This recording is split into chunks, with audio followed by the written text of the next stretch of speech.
Assalamualaikum warahmatullahi wabarakatuh. Perkenalkan, nama saya Wafiatul Zakiah dari kelas ICPH PAI angkatan 2024. Di sini saya akan memberikan kultum singkat tentang tahun baru Hijriah 1447 yang juga di dalamnya ada tentang hijrah Nabi Muhammad SAW. Bismillahirrahmanirrahim.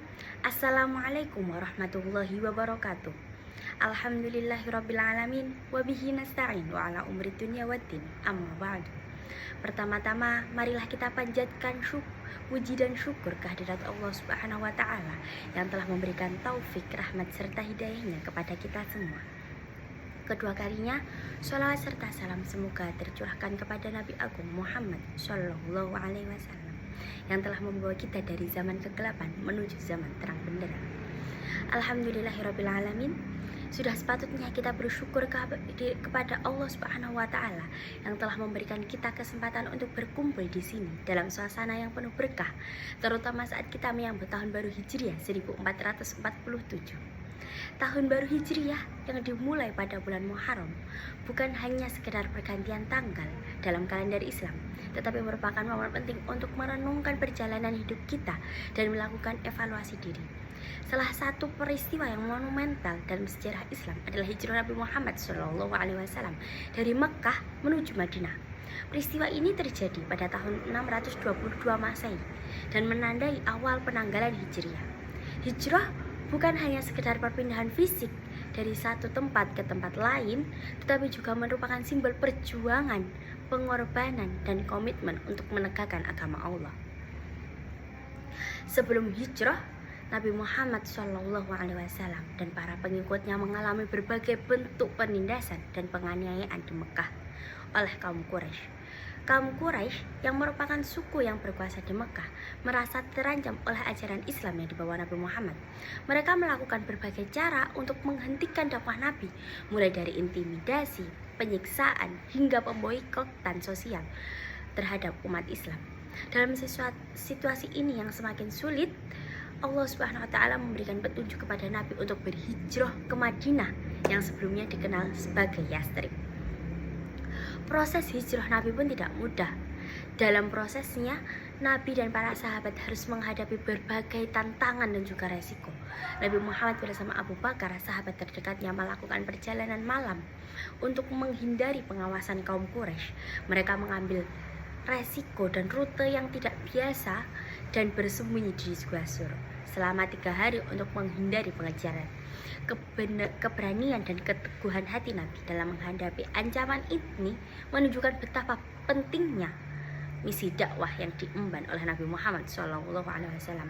Hijrah ke Madinah bukan hanya sekedar perpindahan tempat, tetapi juga merupakan langkah strategis untuk membangun komunitas Muslim yang kuat. Di Madinah, Nabi Muhammad tidak hanya menjadi pemimpin spiritual, tetapi juga pemimpin politik. Beliau berhasil menyatukan berbagai suku yang ada di Madinah, baik Muslim maupun non-Muslim, dalam peristiwa perjanjian yang dikenal sebagai Piagam Madinah. Perjanjian ini menjadi dasar bagi kehidupan berbangsa dan bernegara yang adil dan harmonis. Dari peristiwa hijrah ini, kita dapat mengambil banyak pelajaran yang berharga. Pertama, hijrah mengajarkan kita tentang pentingnya keberanian dalam menghadapi tantangan dan kesulitan. Ketika kita menghadapi masalah dalam hidup, kita harus berani mengambil langkah untuk berubah dan memperbaiki keadaan. Kedua, hijrah juga mengajarkan kita untuk pentingnya persatuan dan solidaritas. Nabi Muhammad berhasil menyatukan umat Islam dan membangun komunitas yang saling mendukung. Ini adalah pelajaran yang penting bagi kita untuk selalu menjaga persatuan di tengah perbedaan. Dan yang terakhir, hijrah mengingatkan kita bahwa perubahan yang kita inginkan harus mulai dari diri kita sendiri. Allah Subhanahu wa Ta'ala berfirman dalam Quran surat Ar-Ra'd ayat 11 yang berbunyi, A'udzubillahi minasyaitonirrajim. Innallaha la yughayyiru ma biqaumin hatta yughayyiru ma bi anfusihim. Yang artinya, Allah tidak akan mengubah keadaan suatu kaum sehingga mereka mengubah keadaan yang ada pada diri mereka sendiri. Ini menunjukkan bahwa setiap individu memiliki tanggung jawab untuk melakukan perubahan positif dalam hidupnya. setiap individu bertanggung jawab untuk dirinya sendiri. Maka saat kita menyambut tahun baru ini, penting bagi kita untuk menetapkan resolusi yang baik, yang jelas, dan juga mengevaluasi diri kita. Apakah kita sudah beribadah dengan baik? Apakah yang telah kita capai selama ini? Apakah kita sudah berkontribusi untuk masyarakat? Apakah kita sudah menjadi pribadi yang lebih baik dalam akhlak dan perilaku? Saat kita menyambut tahun baru ini, penting bagi kita untuk menetapkan resolusi yang jelas. Misalnya, kita bisa berkomitmen untuk meningkatkan kualitas ibadah kita, seperti memperbaiki sholat, membaca Al-Quran dengan istiqomah, dan juga memperbanyak doa.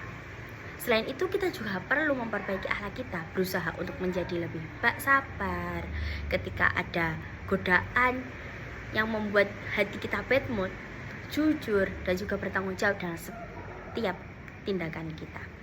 Dalam aspek sosial, mari kita berkontribusi lebih banyak kepada masyarakat, seperti membantu mereka yang membutuhkan, terlibat aktif dalam kegiatan sosial, dan berbagai kegiatan berbagi kebahagiaan dengan sesama, sebagai wujud syukur atas nikmat yang telah diberikan kepada kita semua. Selain itu, kita juga harus memperbanyak bersyukur dan juga berdoa agar kita selalu ditambah nikmatnya. Kita bisa membaca doa yang sederhana seperti, ya Allah, jadikanlah tahun ini sebagai tahun kebaikan dan berkah. Jadikanlah hamba itu sebagai hamba yang bermanfaat.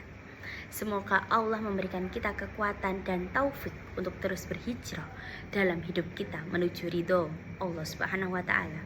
Mari kita sambut tahun baru Hijriah 1447 dengan semangat baru, tekad untuk memperbaiki diri, dan harapan untuk menjadi pribadi yang lebih baik.